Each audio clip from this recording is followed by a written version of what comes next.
Hello and welcome to swell IAS. Indian national movement series में ये I think last lecture है। इसमें हम ट्रेड यूनियन मूवमेंट की बात करेंगे। ये lectures UPSC PSIR optional student के लिए है और बीए पार्ट 2 वाले स्टूडेंट के लिए भी है, ठीक है, दोनों के लिए। चलिए बात करते हैं हम लोग ट्रेड यूनियन मूवमेंट की। तो first and foremost thing, origin क्या रहा है ट्रेड यूनियन मूवमेंट का। अगर आप 1850 के बाद वाला पीरियड को देखें, ठीक है ना, मतलब second half of 19th century, तो रेलवेज आ गए थे, पोस्ट वगैरह सब डेवलप हो गया था, टेलीग्राम भी आ गया था। तो इससे क्या हुआ, लोकल इश्यूज जो थे ना बेसिकली एक जगह से दूसरी जगह ट्रांसमिट हो रहे थे। तो इससे प्रोटेस्ट बहुत ज्यादा हो रहे थे, स्पोर्डिक प्रोटेस्ट हो रहे थे। जो लेबर मूवमेंट हुए वो बहुत सारे ऑर्गेनाइज हुए, ठीक है ना। और लेबर मूवमेंट बेसिकली शुरुआत में जब लेबर मूवमेंट हुआ था तो वो लेबर ही ऑर्गेनाइज करते थे, वो स्टार्ट लेबर ही करते थे कोई, ठीक है। हाँ, लेकिन कुछ समय के बाद वो लेबर स्टार्ट, मतलब लेबर यार उतना पावरफुल नहीं होता, लेकिन कोई ना कोई फिलांथ्रोपिस्ट, कोई ना कोई लीडर तो चाहिए ना उसको। तो उस लीडर के लिए आए, जैसे एसएस बैंगली साहब आए, ठीक है ना। श्रीपद, नाम उतना जरूरी नहीं, आप एक याद कर लो, श्रीपद बनर्जी साहब आए। इन्होंने बेसिकली लेबर मूवमेंट को ऑर्गेनाइज किया, ठीक है। क्योंकि इनिशियली जो लेबर स्टार्टेड तो उनके बस की तो बात थी नहीं, ठीक है। कोई इंटेलेक्चुअल क्लास तो चाहिए ही उनको। तो there must be third force who realise the objective reality of the subjective reality, ठीक है ना। थर्ड फोर्स इंटरवेंशन चाहिए ही चाहिए, ठीक है ना। आप समझ रहे हो, हमारे समाज में प्रॉब्लम है, बहुत सारी बुराइयां हैं, लेकिन फिर भी राइट्स नहीं होंगे, दंगे नहीं होंगे जब तक कि कोई नेता बीच में नहीं कूदेगा। तो थर्ड फोर्स इंटरवेंशन होगा जो सब्जेक्टिव रियलिटी को रियलाइज करवाएगा ऑब्जेक्टिव रियलिटी से, ठीक है। समझ रहे हो, आप समझोगे इस कॉन्सेप्ट को, मैं आगे भी पढ़ाऊंगा आपको, ठीक है।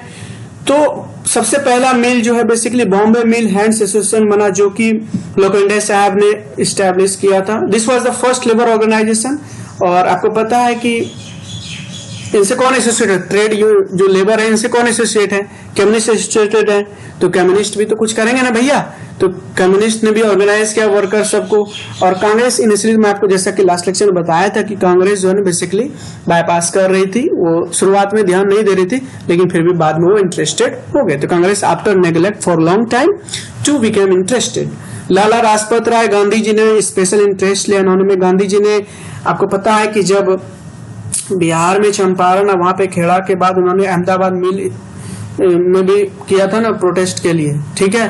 तो उन्होंने काफी पे हाइक के लिए था अहमदाबाद। अगर टेक्सटाइल मिल मूवमेंट अगर आप देखोगे वर्कर्स का, वो बेसिकली पे हाइक से रिलेटेड था और उसमें सक्सेसफुल भी हुए थे। और 40,000 वर्कर्स से ज्यादा सपोर्ट मिला था उनको इस मूवमेंट में। 1920 के आसपास अगर देखो तो all India trade union council existence में आया बॉम्बे में। लाला लाजपत राय इसके फर्स्ट प्रेसिडेंट थे। कम्युनिस्ट थोड़े से इन्फ्लिल्ट्रेट कर गए, ठीक है ना।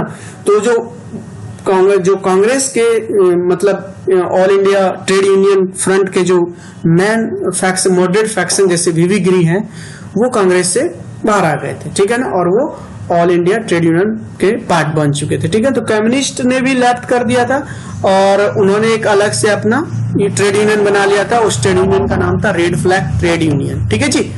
और कांग्रेस से कम्युनिस्ट ने क्या किया, जब इन्होंने AITUC को छोड़ दिया था और सेपरेट अपना ट्रेड यूनियन बना दिया था, लेकिन बाद में इन्होंने फिर अगेन ज्वाइन कर दिया। लेकिन क्विट इंडिया मूवमेंट के दौरान 1942 के आसपास क्या होता है ना, कम्युनिस्ट ने छोड़ दिया और कांग्रेस ने उसको अगेन ज्वाइन कर लिया, बट कांग्रेस ने फिर छोड़ दिया। तो अगर आप देखोगे तो all India trade union council is not under a communist regime, ठीक है। तो यार एक छोटा सा टॉपिक था, इसमें कुछ ज्यादा कोई खास था नहीं। अगर एनालिसिस देखो तो क्या हुआ, खिचड़ी बन चुका था। कांग्रेस भी, कम्युनिस्ट भी, गांधी जी भी, सब अपना अपना ट्रेड यूनियन बना रहे थे। तो कोई स्ट्रॉन्ग मूवमेंट हो नहीं पाया, ना तो फ्रीडम मूवमेंट के दौरान और ना ही इवन प्रेजेंट सिनेरियो में। अगर देखो तो कोई ट्रेड यूनियन है नहीं, और अभी भी कोई है तो पॉलिटिकल पार्टी के सबऑर्डिनेट रहे हैं, ठीक है ना। They are subordinate partner of the political party. तो trade union movement basically fragmented है दो रीजन की वजह से। क्यों?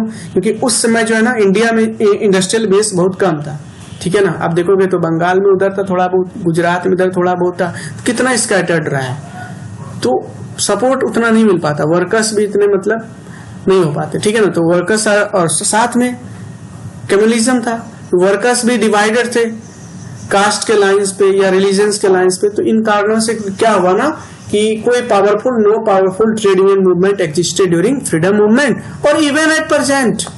ओके, चलिए ये था ट्रेड यूनियन मूवमेंट से रिलेटेड। उम्मीद करता हूँ आपको इस टॉपिक समझ में आया होगा। शेयर कीजिए और हमारे साथ बने रहने के लिए आपका दिल से शुक्रिया। इस वीडियो का जो PDF से वो आप टेलीग्राम ऐप खोलिए, अपने मोबाइल में सर्च कीजिए सुअल IAS, वहां से आपको मिल जाएंगे सारे वीडियोस के नोटिफिकेशन। आप डाउनलोड कीजिए PDF फाइल, वहां से पढ़िए। वहां से अभी के लिए इतना ही रहने देते हैं। आप सेफ रहिए, सुरक्षित रहिए और मिलते हैं फिर आगे। ये सीरीज का बेसिकली इन जो पर्सपेक्टिव है इंडियन नेशनल मूवमेंट का वो हमारा खत्म हुआ है। अब हम लोग बेसिकली बात करेंगे जिसमें आइडियोलॉजी पढ़ेंगे इंडियन नेशनल मूवमेंट के, जैसे मार्क्सिस्ट, लिबरल्स, दलित, ये सब पर्सपेक्टिव पढ़ेंगे। ठीक है जी, चलिए, गॉड ब्लेस यू ऑल।